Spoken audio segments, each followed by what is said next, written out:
Alors, bonjour les loulous, aujourd'hui on va voir un exercice super important pour l'algèbre, c'est comment réduire au maximum les expressions littérales. Donc là, on va voir le cas de la somme algébrique. Avant de commencer, on va faire un petit rappel sur les premières vidéos que j'ai faites.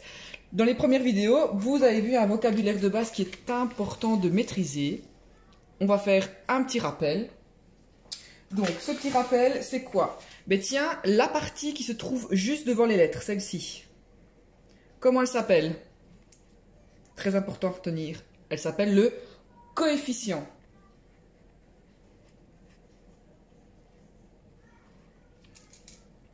Ensuite, la deuxième partie, celle constituée des lettres. Comment s'appelle-t-elle? Très facile, la partie littérale.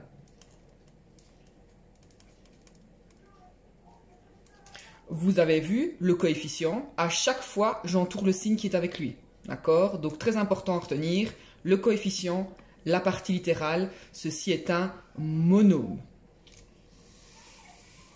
On va passer au début du sujet.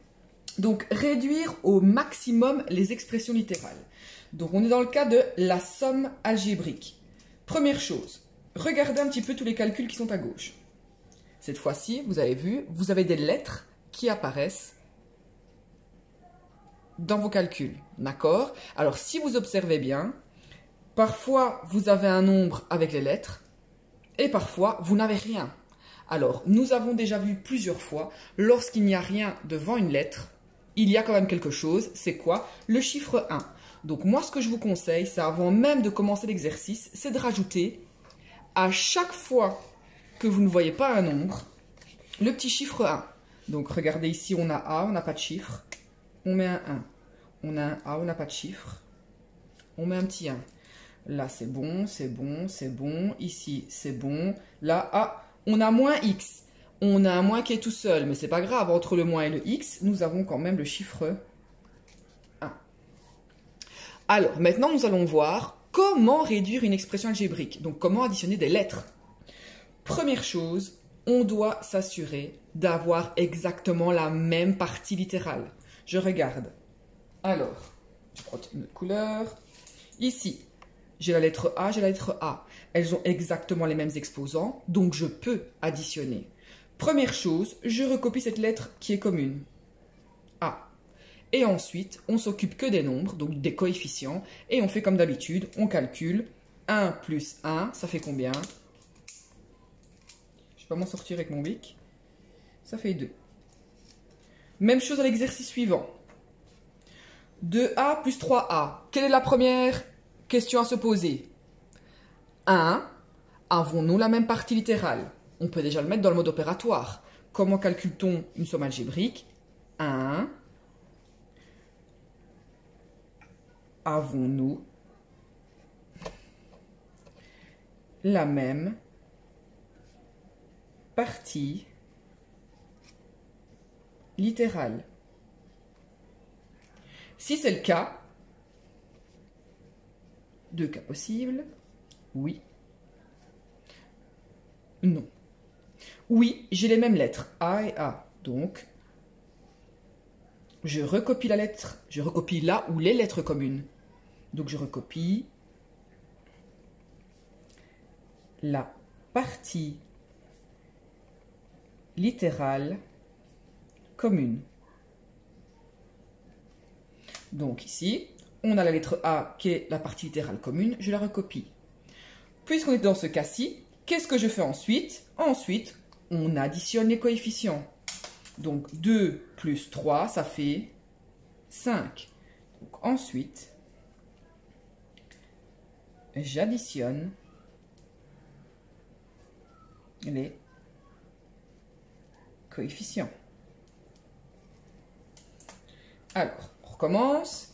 1 pour ce calcul-ci. Avons-nous la même partie littérale? A, A. Oui, on a la même partie littérale. Donc, qu'est-ce qu'on fait?